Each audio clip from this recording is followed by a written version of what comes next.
जब हमारे देश के भविष्य को आकार देने में महत्वपूर्ण भूमिका निभाने वाले नेताओं की बात करते हैं तो आपके दिमाग में सबसे पहले किस नेता का नाम आता है? जी आपने सही सोचा, चाणक्य का नाम आता है। उनके निर्णय इस देश के इतिहास में पत्थर की लकीर है, परंतु उन्होंने स्वयं कभी भी भूमि पर शासन नहीं किया। उनकी शानदार लीडरशिप क्षमता थी जिसका अध्ययन अनादिकाल से किया जाता रहा है। सदियों से भारतीय शासनों ने इस अवधारणा को सफल सरकार के रूप में इस्तेमाल किया है। इस पथ प्रदर्शक पुस्तक में चाणक्य के नेतृत्व के साथ रहस्य लेखक राधाकृष्ण पिल्लई जीवन के उदाहरण के साथ इस चाणक्य ज्ञान को बताते हैं। Hello everyone, welcome back this side Avinash Kumar. आज हम सीखेंगे चाणक्य से।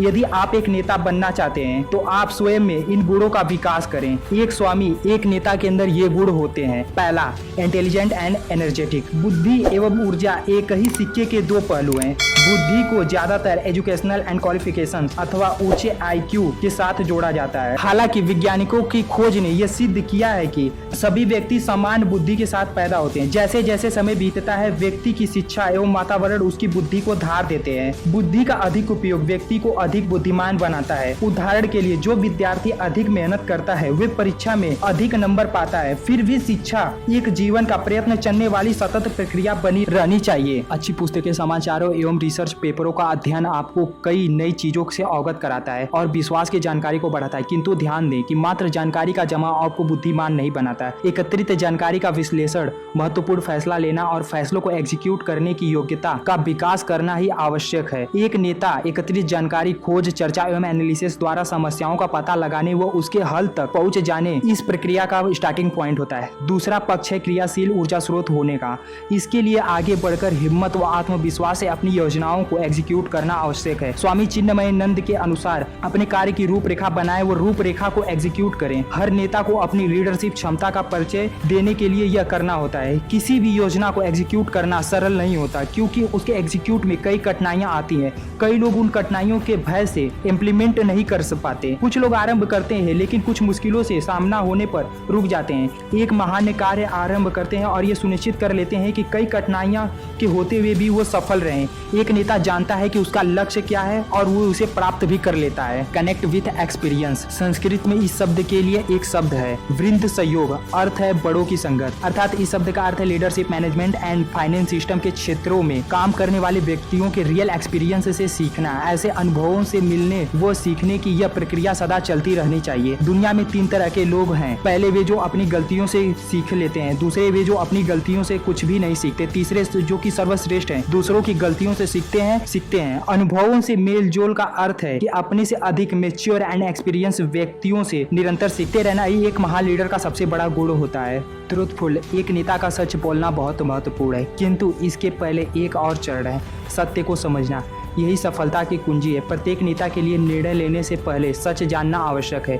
उदाहरण के लिए यदि किसी ऑर्गेनाइजेशन में कोई विवाद है तो नेता जल्दबाजी में कोई निर्णय नहीं ले सकता। उसे लोगों से बात करके जानकारी व सबूत इकट्ठा करने होंगे। इसके बाद उसे इस जानकारी की सत्यता कई बार जांचनी होगी। सच का पता चल जाने पर अगला कदम होता है उस सच को स्वीकार करने का और फिर उस पर आधारित निर्णय को एग्जीक्यूट करने का। फिर जब नेता उठाए कदमों एवं निर्णयों के बारे में बोलता है तब वही समय होता है उसके शब्दों को सच्चाई होने का। एक महान नेता वही है जो अपनी राय बिना किसी हेरा फेरी की ईमानदारी से रखे। एक नेता को वास्तविकता का सामना करना होता है। जी हाँ, कई बार सच्चाई कड़वी भी होती है और सच्चाई का पक्ष लेना ही वास्तव में लीडरशिप है। सच्चाई का सामना करने में आने वाली एक अन्य बड़ी बाधा है भावनाएं। एक नेता को यह याद रखना आवश्यक है कि भावनाओं को समझे किंतु भावुकता में न बहे। प्रकृति ने मनुष्य को सिर हृदय के ऊपर दिया है, अतः एक नेता को निर्णय लेते समय अपनी बुद्धि को हृदय से अधिक महत्व देना चाहिए, न कि इसके विपरीत। सभी महान नेताओं में सत्य को समझने, उसका सामना करने और सत्य बोलने का गुण होता है।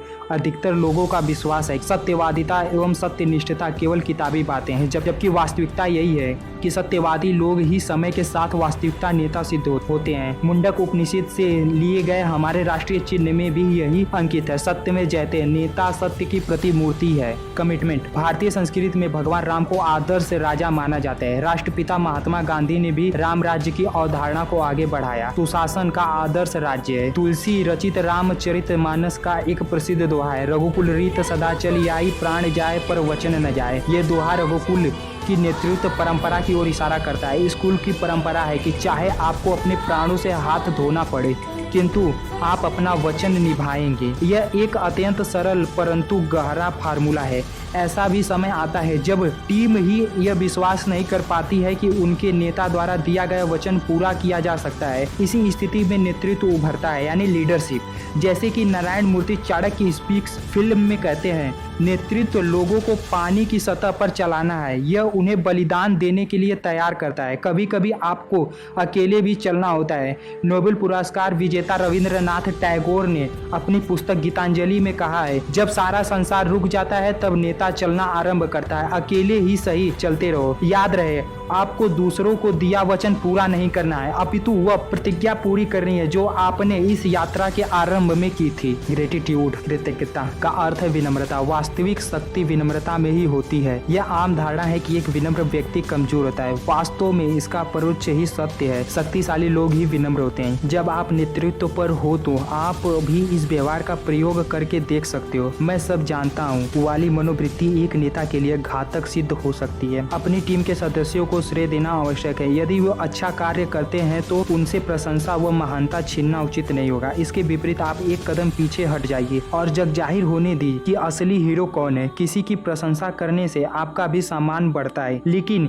यह कैसे जाने कि आप वाकई में विनम्र हैं। एक बार एक धनी व्यक्ति ने अपने गुरु से कहा, मैं विनम्र बनना चाहता हूँ। गुरु ने उससे किसी ऐसे व्यक्ति की सहायता करने को कहा जो उससे कमजोर हो। उस व्यक्ति ने अपने गुरु की बात मानी और पुनः उनके पास जाकर पूछा, आज मैं एक गरीब की धन से सहायता की, क्या मैं अब विनम्र हो गया हूँ? गुरु ने उत्तर दिया, नहीं, और उससे फिर किसी कमजोर की मदद करने को कहा। धनी व्यक्ति कई बार अलग अलग लोगों के पास उनकी मदद करने गया और फिर अपने गुरु के पास लौटा। उसने पुनः गुरु से वही प्रश्न किया कि मैं कब विनम्र कहलाऊंगा। उस गुरु ने कहा, जब तुम्हें ऐसा कोई व्यक्ति नहीं मिलेगा जो तुम्हें स्वयं से किसी भी रूप में कमजोर लगे, तुम तभी विनम्र माने जाओगे। प्रत्येक व्यक्ति शक्ति, पद एवं धन में समान नहीं होता, किंतु जिस दिन आप जान लेते हैं कि प्रभु की दृष्टि में सभी बराबर हैं, उस दिन एक नेता का जन्म होता है। रेडी टू लर्न, सीखने को तात्पर्य।